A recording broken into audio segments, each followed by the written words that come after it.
Salut à tous! Aujourd'hui, on va parler de ces héros africains dont on n'entend presque jamais parler. Oui, Mandela est connu, mais l'histoire africaine, c'est bien plus vaste. Imaginez si on disait que la seule nourriture américaine, c'est le hamburger. C'est réducteur, non? L'Afrique a vu naître des leaders, penseurs et révolutionnaires qui ont changé le monde, mais dont les histoires restent souvent dans l'ombre.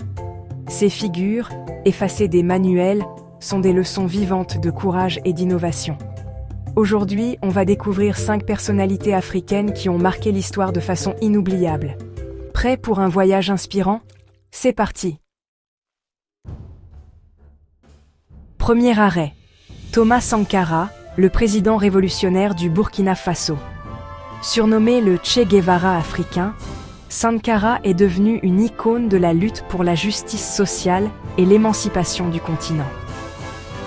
Charismatique, audacieux, il a marqué l'histoire par sa vision radicale et son engagement sans faille envers son peuple. En seulement 4 ans, il a transformé la Haute-Volta, un pays parmi les plus pauvres du monde, en Burkina Faso, la patrie des hommes intègres. Ce changement de nom symbolisait une nouvelle ère, une rupture avec le passé colonial et une invitation à la dignité retrouvée. Il a lancé des campagnes de vaccination massives, sauvant des milliers de vies d'enfants, planté des millions d'arbres pour lutter contre la désertification, interdit l'excision et promu l'égalité femmes-hommes. Sankara a aussi encouragé l'éducation des filles et la participation active des femmes à la vie politique et économique. Sankara voulait l'autosuffisance, il a refusé l'aide alimentaire, encouragé la production locale et incité les Burkinabés à consommer ce qu'ils produisaient. Il croyait que la vraie liberté passait par l'indépendance économique et la valorisation des ressources nationales. Il a imposé le port du Faso-Dan Fani, tissu traditionnel, pour soutenir l'artisanat local. Il vivait simplement, roulait à vélo, refusant les privilèges du pouvoir, et montrait l'exemple d'un dirigeant proche du peuple, humble et accessible. Il a vendu les Mercedes du gouvernement pour acheter des voitures modestes, prouvant que l'État devait servir le peuple, et non l'inverse. Cette politique d'austérité visait à réduire le gaspillage et à investir dans l'avenir du pays. Il disait « Celui qui vous nourrit vous contrôle ».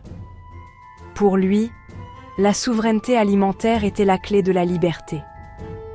Sankara croyait que chaque peuple devait être maître de son destin sans dépendre de l'étranger. Et, osons, inventer l'avenir.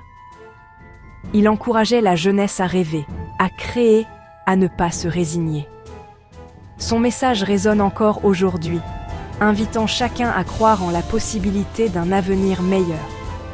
Sankara a appelé l'Afrique à refuser de payer une dette coloniale injuste, au risque de sa vie.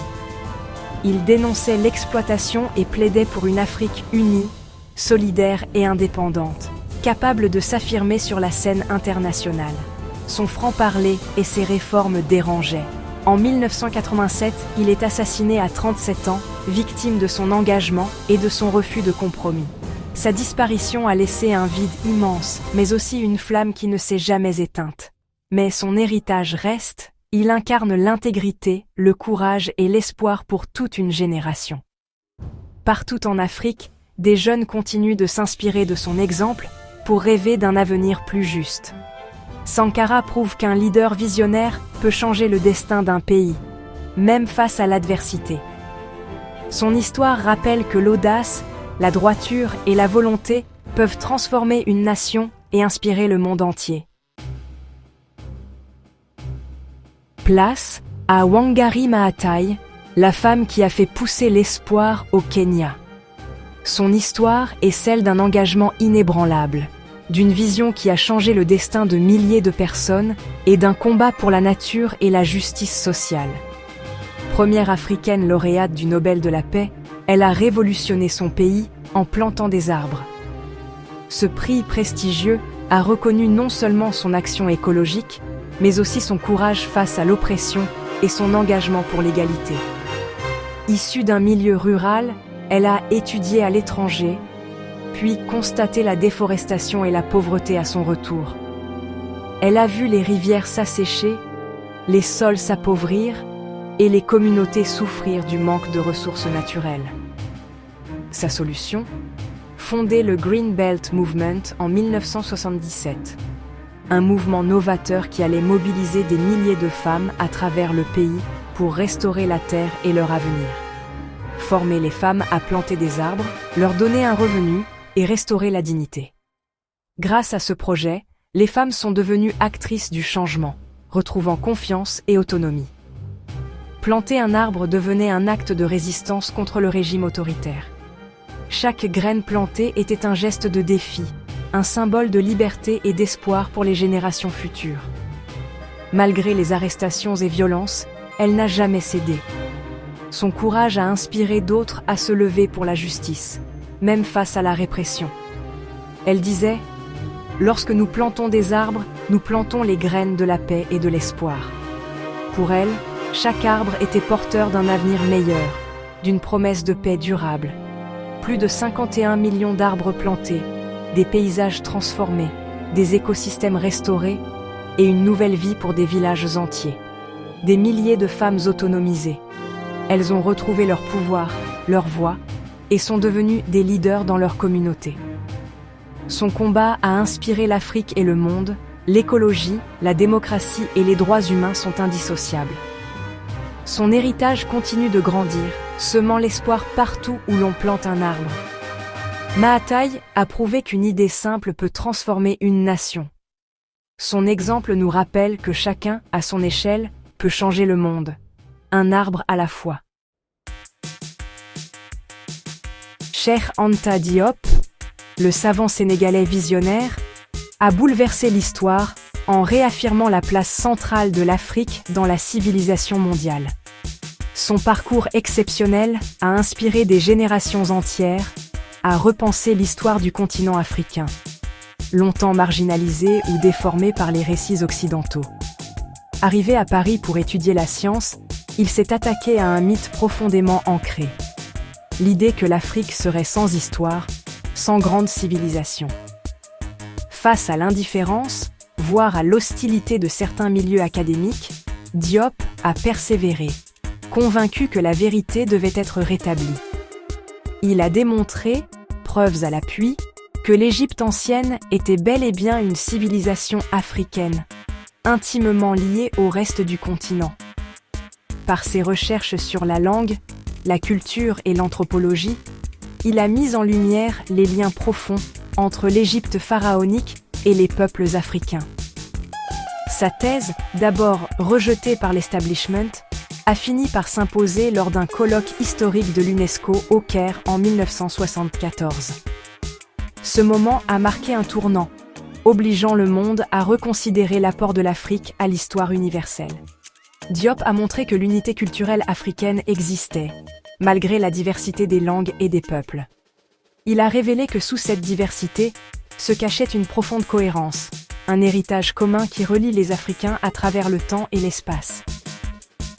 Pour donner à l'Afrique les moyens de sa propre recherche, il a créé un laboratoire de datation au carbone à Dakar, symbole de l'indépendance scientifique et de la volonté de produire un savoir africain par et pour les Africains. Son message était clair. La libération politique doit aller de pair avec la libération intellectuelle. Pour Diop, l'émancipation ne pouvait être complète sans la reconquête de l'histoire et de l'identité. On ne peut pas être libre si on pense avec la tête d'un autre. Cette phrase, devenue célèbre, résume toute sa philosophie et continue d'inspirer les jeunes Africains aujourd'hui. Par son œuvre, Diop a rendu à l'Afrique sa mémoire, sa dignité et sa fierté. Il a ouvert la voie à une nouvelle génération de chercheurs et de penseurs, fiers de leur héritage et prêts à écrire leur propre histoire. Funmilayo Ransome Kuti, pionnière du féminisme nigérian, mère de Fela Kuti, était une force de la nature. Première femme de sa ville à étudier en Angleterre, elle a choisi de défendre ses racines et son peuple. Elle a fondé l'Abeokuta Women's Union, rassemblant des milliers de femmes contre les impôts injustes imposés par le pouvoir colonial. Manifestations, chansons, pétitions, elles ont fait plier le roi et aboli l'impôt. Funmilayo a prouvé que la solidarité féminine pouvait renverser l'ordre établi. Elle a aussi lutté pour l'indépendance du Nigeria, défiant les puissances coloniales. Son engagement lui a valu d'être surveillée, interdite de voyage, mais elle n'a jamais reculé. Tragiquement, elle meurt après avoir été jetée d'une fenêtre lors d'un raid militaire. Son héritage, la libération des femmes, est indissociable de la libération nationale. Patrice Lumumba, Premier ministre du Congo indépendant, incarne l'espoir et la tragédie de l'Afrique post-coloniale. Autodidacte, il rêvait d'un Congo uni, au-delà des divisions ethniques. Son discours du 30 juin 1960, face au roi des Belges, a dénoncé la brutalité coloniale et affirmé la dignité africaine. Ce courage lui a coûté la vie.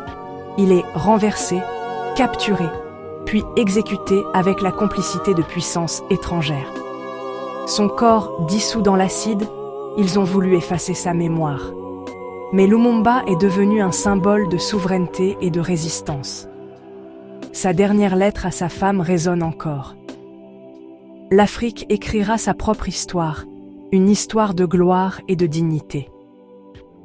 Lumumba a perdu la vie, mais il a gagné l'éternité. Voilà 5 destins, 5 combats, une même flamme, l'amour de leur peuple et la vision d'une Afrique digne.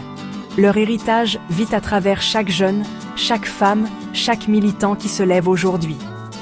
L'histoire n'est pas figée, elle s'écrit chaque jour, par nos choix et nos actions. L'Afrique n'est pas un continent de problèmes, mais de solutions et de créativité. Lequel de ces héros vous inspire le plus? Dites-le en commentaire. Abonnez-vous pour d'autres récits puissants. Merci d'avoir voyagé avec moi dans l'histoire africaine. À très bientôt.